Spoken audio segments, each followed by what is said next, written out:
Coming into view now through the trees is Dowhill Castle, located in the heart of Fife, north of Dunfermline. Situated on an area of raised ground which was originally owned by the Cranboth family, it passed into ownership of Clan Lyndsey in around 1398. Shortly after, in around 1412, they built a tower house here, which birthed the feudal Baron of Dowhill, which was bestowed by the Cranboths to the first Baron, William Lyndsey. I couldn't find an image of William, but here's an illustration of the coat of arms of the Lyndseys of Dowhill.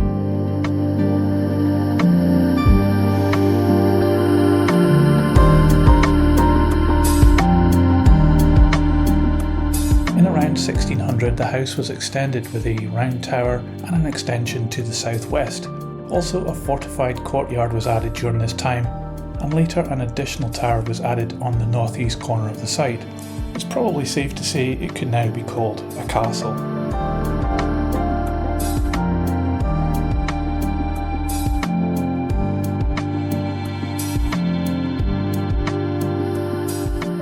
There was likely 4 stories to the castle, but only 2 have survived to the present day. But why did it end up a ruin like this? Especially when the masonry throughout the building, including the windows and vaulted ceilings, had been praised as superior in style to most examples found in Scotland. It all comes down to money, of course, and backing the wrong side.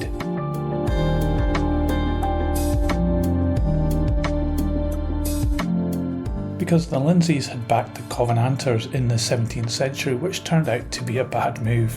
It seemed like a good idea at the time, as after the Bishops' War of 1639-40, the Covenanters were in control of the Scottish government. There's a whole story about this period of time, but basically by 1660 it was all over, with the Stuart Restoration reversing everything back and the lands being ruled by King Charles II. So the Lyndseys got a right hard time about it. This continued through to 1731, when the 13th Baron, James Lyndsey, had some issues with the law, forcing him to sell the lands around the castle.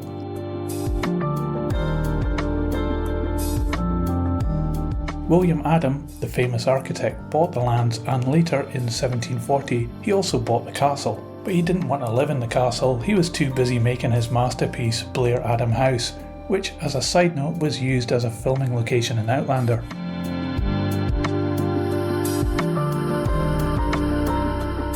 Anyway, back to Dowhill, and the castle was being used as accommodation for Adam's labourers.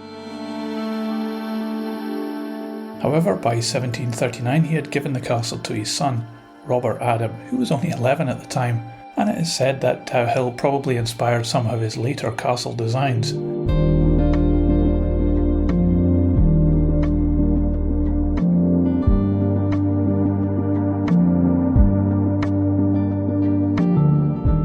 Handed down again to Robert's son, William Adam, in 1817, who at some point before 1820 showed Sir Walter Scott around the place as part of the tour that influenced his novel, The Abbot.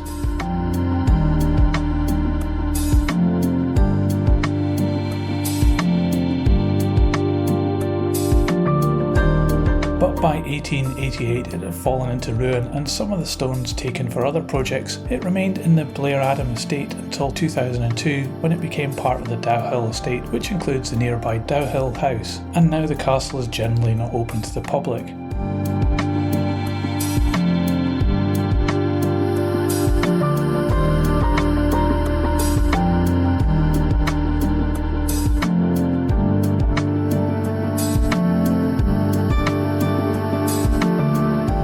So a very interesting castle ruin with an intriguing history that I hope you enjoyed checking out with me today.